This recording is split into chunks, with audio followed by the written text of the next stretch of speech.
Breaking news, Hillary Clinton continues to feel the burn. The latest Fox News poll released just seconds ago.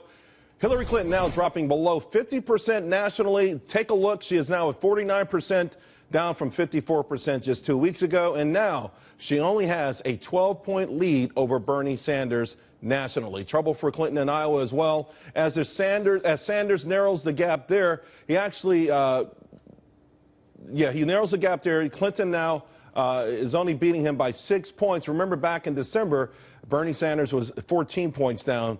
In New Hampshire, forget about it. Bernie Sanders is holding on to a commanding lead. He is now ahead of Hillary Clinton by 22 points. Joining me now, Daron, Republican consultant for the Fox News polls.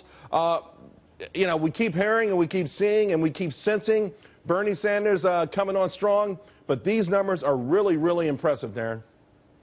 Yeah, they really are. I mean, it looks like what's happening right now is that Sanders is actually beginning to cut into Clinton's advantage with key constituencies. He's always been kind of the darling of younger voters. He's actually cut her lead substantially with older voters, with women. There's still a gender gap, but it's not nearly as great as it was in December, and that's going to cause her advisors some heartburn, I think. Her advisors keep saying, hey, don't worry about it. Iowa, New Hampshire, not necessarily representative of the Democratic demographic, if you will. Nevertheless, even signs of perhaps some speculation that her so-called firewall, the African-American vote, maybe that's even getting waffly for her.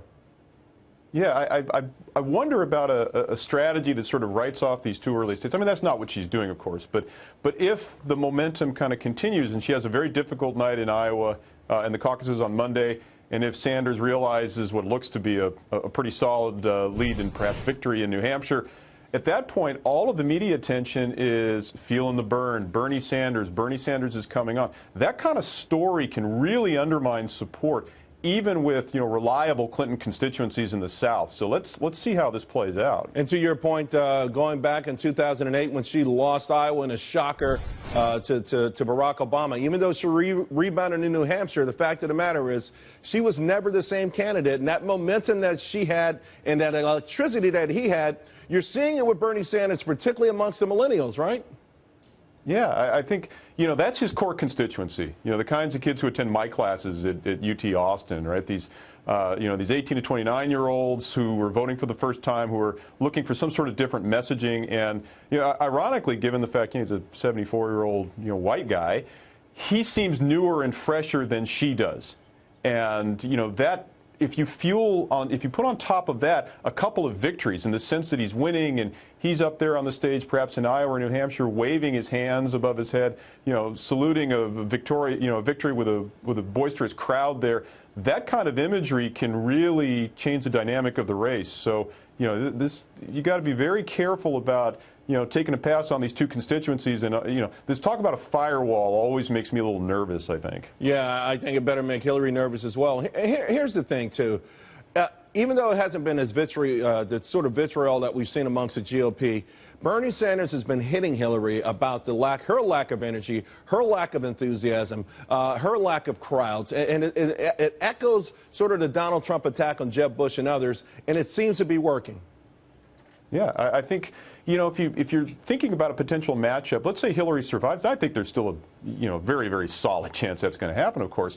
But if she has to move to the left to counter these attacks, or if, she gets tagged with the notion that she is, kind of older and not as enthusiastic, her supporters aren't as enthusiastic, she doesn't offer these new things, you consider then a potential matchup versus a Ted Cruz or a Marco Rubio or even, a Donald Trump who isn't low on energy, if anything else.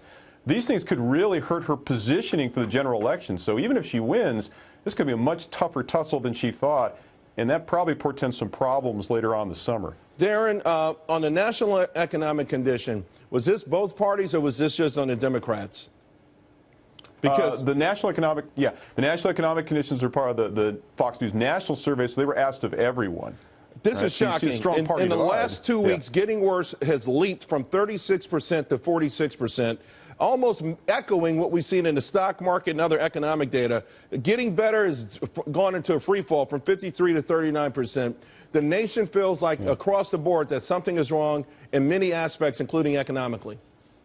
Yeah, it's interesting that President Obama's State of the Union address, in which I think he made a strong case that he has been a good steward of the economy and that there are good economic numbers, that ran up against the collapse in China, the free fall on the stock market, and those sorts of stories seem to be driving the narrative right now. And since the contest on the GOP side is so active with so many critiques about the precariousness of the economy, I think that's what voters are responding to here. Daron Shaw, thanks a lot, buddy. Really appreciate it.